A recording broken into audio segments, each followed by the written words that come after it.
Welcome to Improving Sales Performance, a podcast highlighting tips and insights aimed at helping sales organizations realize and maybe even exceed their goals.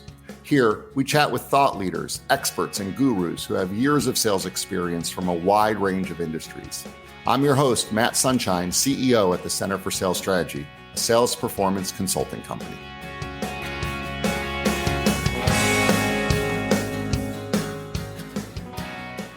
In this episode, we're continuing our season-long deep dive into the latest media sales report from the Center for Sales Strategy. And today, Trey Morris, VP Senior Consultant here at CSS, is joining me to help answer the question, why is it getting harder to convert prospects and renew clients?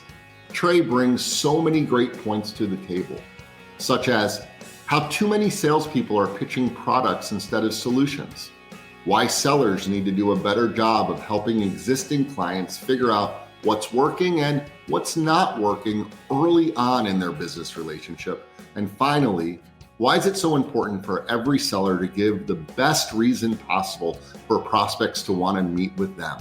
With that, let's get the conversation going.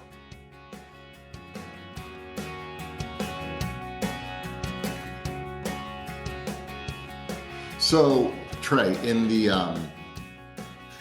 just recently published 5th annual, can you believe it's already been the 5th annual? It's hard to believe. That's very cool. The 5th annual media sales report.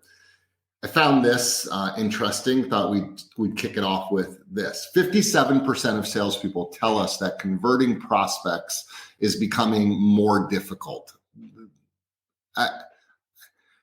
Not that we're shocked by that, but that is what the data shows. 57% of salespeople tell us converting prospects has become more difficult. So here are my questions. It's kind of a two-part question. What are you hearing, like firsthand? What are you hearing, and why you think, and why do you think this is the case? And then the second one is, what advice do you have for salespeople that are frustrated by this? What advice do you have? Yeah. So what I'm hearing, and I'm surprised that it's only 57%. Based on anecdotal data of just people I talk to, it would be 108% of people think it's harder today. Like, that's all I hear. Like, in every client that we work with, it's how do we get more meetings? How do we get more meetings? How do we convert a prospect into a client? And the reality is it is harder. All of this really cool technology has made it super easy for us to ignore people. And so that's what's happened. I mean, especially with working remote, so many of the people that we're trying to get in front of, they're not in the office. They're not in the store. They're somewhere else. And so getting a hold of them is tough. Also, you're seeing a lot of problems with, people that are kind of putting their toes in the water with if they do get a meeting and there is a presentation, they're not really that serious about it because they just don't know about visibility. Like, no one knows what the economy is going to be like in 2 months, 6 months, a year, tomorrow. In a lot of cases. Yeah. So people are nervous. Cash flow is an issue. We get mixed signals on the economy. So there's a lot of reasons that people aren't moving forward. But I think the biggest reason is that so many salespeople are still relying on pitching product. And they're not providing solutions. Yeah. They're not demonstrating how they are going to add value and they're going to be able to solve that prospect's problems or help them achieve a goal. And so the reality is that if you're just pitching product and they're already nervous about the economy and they don't really want to spend the money and they don't necessarily believe what you're talking about is going to help them, they're not going to make a decision. They're not going to say yes. They're not going to convert and become a customer. And that's just the reality of sales, no matter what you're selling. Yeah. Focus on what you solve, not what you sell. Yeah. All right. So salespeople are also reporting, based on our survey, that it's more difficult when it comes to renewing clients. It's hard enough to get a client. It's it's becoming more challenging now to renew. Actually, 42% say that renewals are getting tougher than before. So why? What contributing factors are causing this? And what advice do you have? What can sellers do to set themselves up for success to renew their clients? Yeah, this is something that I am seeing more of today than honestly I think I've ever seen before. And so I think that a lot of it is that part of it is on the salesperson's issue, not doing what they should be doing. Part of it is not helping clients do a better job of understanding, tracking, and seeing what's working and what's not working.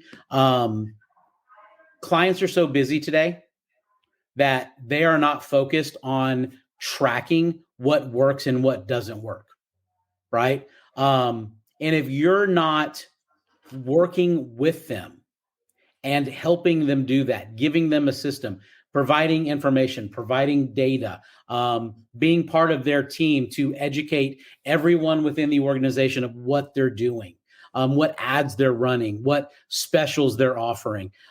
There's just not a lot of information, and people are too busy to necessarily ask everyone. They're too busy to check to see if they came in on an ad or if they mentioned something specific. And so there's probably a lot of people that are coming in buying products and services because of an advertisement that they saw or they heard or an email that they got or a display ad that triggered them. And so, but they're not getting credit for it.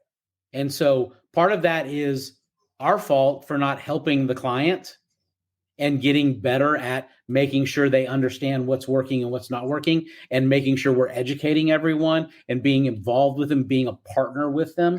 I think the other part of it is that they're so busy that they don't even know how to do it. And they're so busy, they're not even noticing it.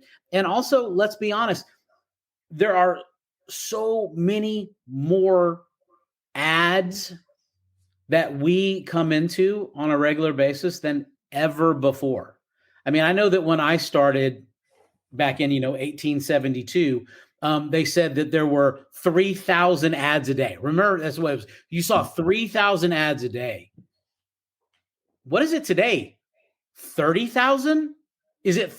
I mean, it could be 30,000. Right. It literally could be 30,000 ads. Which one am I going to notice? Which one am I going to respond to? Right. And so I think you're seeing that diluted number of ads, results are harder than they've ever been before.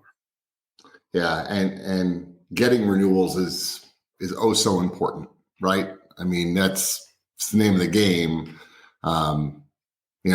It's a lot easier to fill the bucket when it's not leaking from the bottom. Yeah. So if they're not getting good results, you're not going to get renewals, right? Because you come back in there and go, "Hey, you're ready to renew," and they're like, "It didn't work." Right. Well, if this is the first time that you're finding out that something's not working and it's time for a renewal, you're dead. You are dead. There's no way you are going to save that. So part of that problem of us not communicating is also not staying in touch with knowing what's working and what's not working. Yeah. And so if things aren't going like you want them to go, I want to know in week 1, not week 12 or 26 or 52. Sure. Because in week 1 or 2, I can help them fix that. Maybe it's a copy issue. Maybe it's a creative issue. Maybe it's what we're running, the campaign that we're doing. Maybe it's that we're just not tracking it, right? And so nobody's going to renew if you're not getting results. It's all about ROI.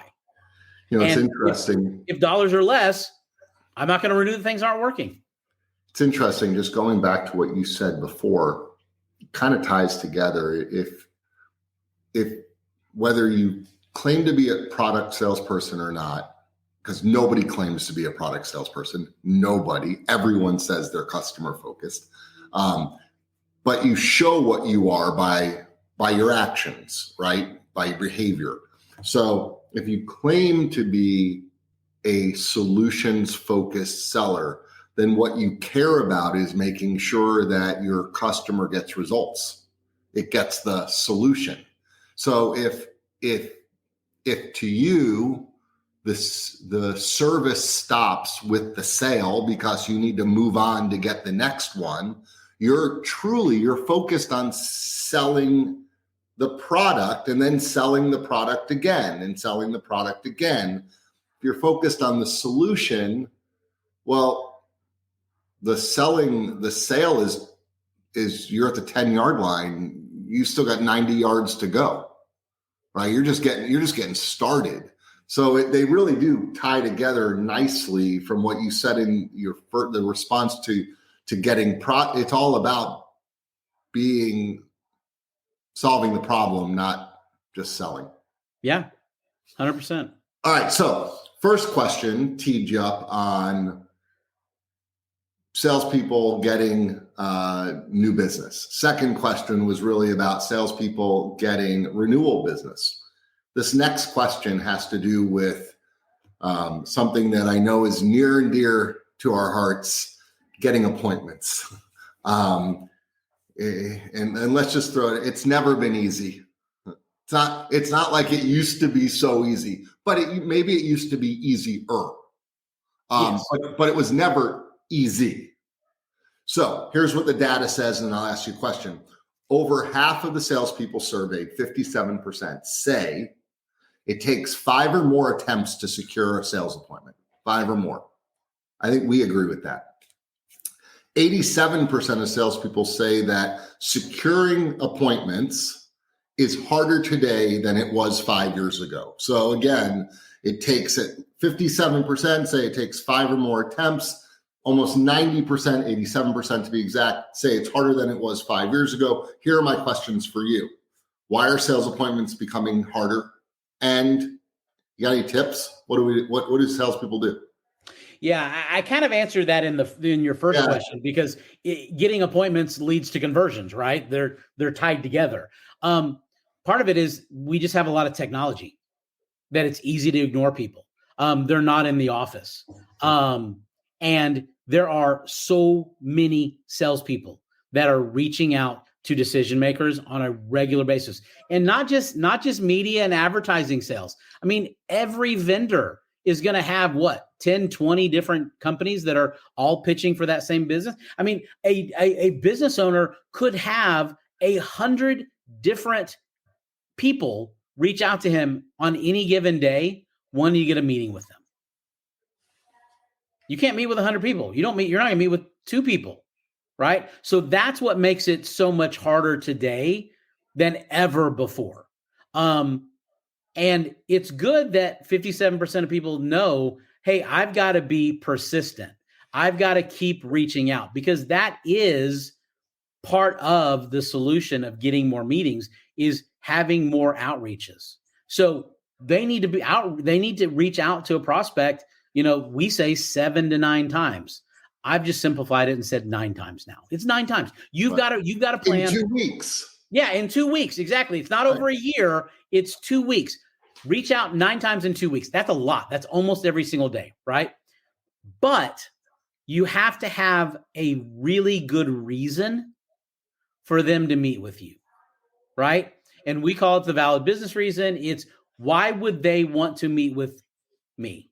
What do I have to offer that has value that's going to help them, whether it's going to be solve a problem, achieve a goal, meet a need, whatever that is. You have to have a really good hook as to why they would want to meet with you. And then you've got to hammer it 9 times in 2 weeks to get their attention before they respond. So that's the foundational element of getting more meetings. What are the tips to make it more successful, for you to be better at it? My thing is, you've got to be different. You have got to stand out from the crowd. You've got to break through the clutter. I know you get tons of people trying to sell you stuff, because I get tons of people that are trying to sell me stuff because my title makes it seem like I might buy something. I don't buy anything at CSS. I have no authority whatsoever. It's the biggest waste of time in the world to email me. If you're thinking about email me, don't. If you're trying to sell me something. So I know I get tons of them, and they're all the same. They're so boring. They're so simple. All I see is emails. Nobody is sending videos. No one is calling me. Obviously, you can't, knock on my door, but if I was a business owner and I had a storefront, boy, I would old school go door to door and try and meet with people face to face. I would use the phone more than I would use email. I would send letters. I would send something unique. You just have to be creative to break through the clutter, because there are literally thousands of salespeople doing the exact same thing. They're super boring, and it's so easy to delete email after email after email and never respond. Yeah, so I'm gonna circle back to this whole conversation on different ways of communicating in 1 second, but I want to go back to something that you were talking about, the don't give up strategy, and there's that old quote in when luck is when preparation meets opportunity, right? Yeah. Luck is when preparation meets opportunity. So appointments are when persistence meets professionalism, right? Mm-hmm. When it's not enough just to be really professional and have a VBR. It's not.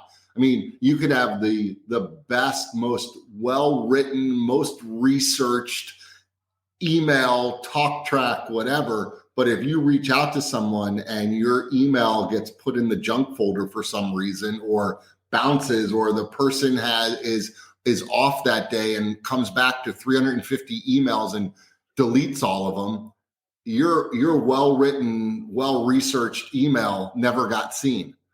On the flip side, though, if all you are is persistent and you're not professional, you're going to look foolish, and you're going to get please do not. You're going to get an unsubscribe back and say, leave me alone. I don't want your spam. So I like what you're saying, and I agree. And I think the biggest thing that I've heard you say, not here today, but just again and again and again when I've been with you over the years, is the biggest thing you can do is commit to doing it. Right? Yeah. Knowing what to do and doing what you need to do sometimes is where the chasm is. If you know you need to have really good VBRs and you know you need to reach out 9 times in 2 weeks, then do that. And yeah, I hear that all the time when I'm in markets with clients, and I'll go through the don't give up plan, and we'll talk about VBRs, and the salespeople that are honest come up and go, I don't do this all the time. I need to do this all the time.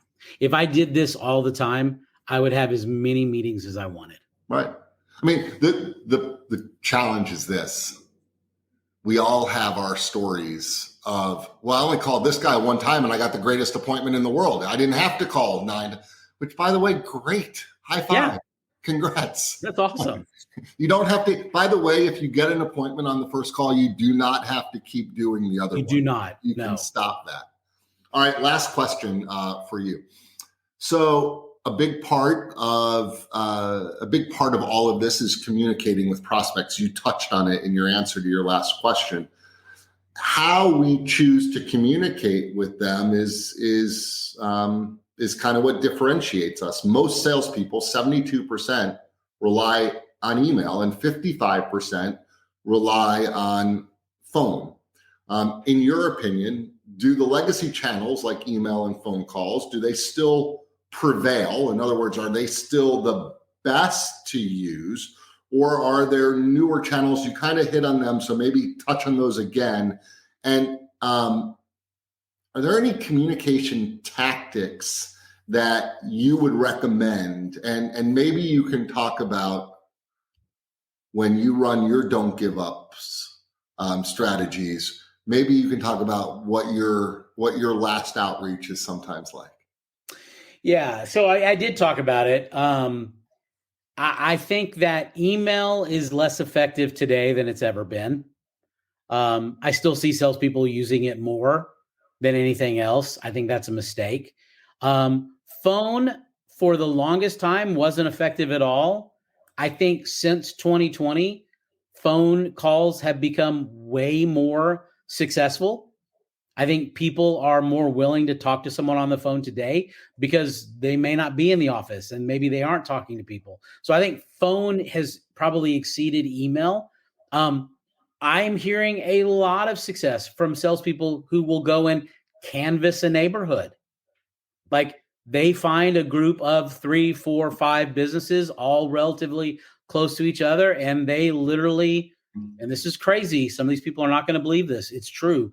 They walk into a business and they speak to a human being in person. Mm. I know, crazy, right? But it works. Like people are excited. You walked in and, you know, they're more willing to help you. And, oh, I'm not the person, but this is the person to call. And this is his card. And that seems to work really well. I think video is another really good way of using ways to communicate, especially if you're more outgoing. And all a video is a video of a voicemail. That's it. Right. That's all it is. I mean, I don't understand why people get nervous, but they get nervous. But we are on video calls every single day of the week. What's it matter if it's being recorded? It's the same thing, right? Just do that. I think leaving things behind, mailing things are different. I mean, mailing someone a card, nobody mails anything. So if I got something in the mail, that would stand out, right? I'd be interested to read that, especially if it's handwritten. I'm going to open that. I want to see who wrote me a letter or wrote me a note. I think that's really important. And I think those are the things that I would do. Tell everyone about your outreach when you run a don't give up plan for yourself, when you're in sales mode, I'm giving up. Yeah, it's the 1, 2, 3 email, and I think I stole it from you, but I take full ownership of it. Yeah, now. You should. It's yours now. Yeah. So it's the title of the email is please respond with a 1, 2, or 3 ... By the way, I tested that on subjectline.com and it scored 100. So yay me. And it's, Dear Matt, I've been trying to get in touch with you for the last couple of weeks. We haven't been able to connect. Before I give up, I wanted to give you one last chance to make sure that we didn't miss an opportunity. So do me a favor and reply with a 1, a 2, or a 3 to this email. Number 1, yes, I'm interested. I've just been really busy. Send me some times you're available and we'll schedule something. Number 2, no, I'm sure you're a great guy, but I'm not interested. Please leave me alone. Or number 3, I've fallen and I can't get up. Please call for help. And then I say, let me know which one it is because I'm starting to worry. Thanks, Trey. And I would say that I probably get 70 or 80% of the time will get a response. And half the time I get yeses and half the time I get no's or 1s and 2s. And then occasionally people will be funny and they'll put down a number 3. And then one time someone put down number 4. And then they said for me to do something to myself, which is not appropriate for this kind of content. And if I get a 2, a 3, or a 4, I reply, thanks for letting me know. You'll never hear from me again. And what's funny is if the 3 and the 4s, every time they've replied, oh, I was just kidding. I thought you would think this is funny. I actually am interested. And I'll end up getting meetings. Yeah. And then for anyone listening or watching this podcast, if you don't know what I've fallen and can't get up is, you should Google I've fallen and can't get up. And you'll see that was a very clever advertising campaign way back when. You're making me feel really old. You're making me feel really old. That there are people watching this that are unaware of that. All right. So, Trey, thank you so much. Your insight and your expertise on these specific topics is incredibly valuable.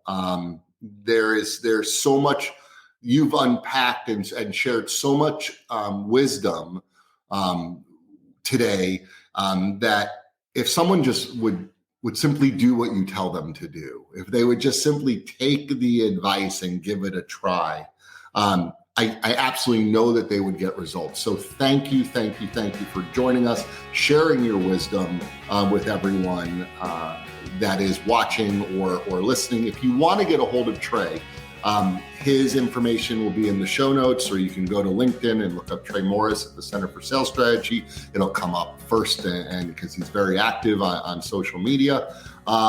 And we look forward to seeing all of you on the next episode of the Improving Sales Performance podcast.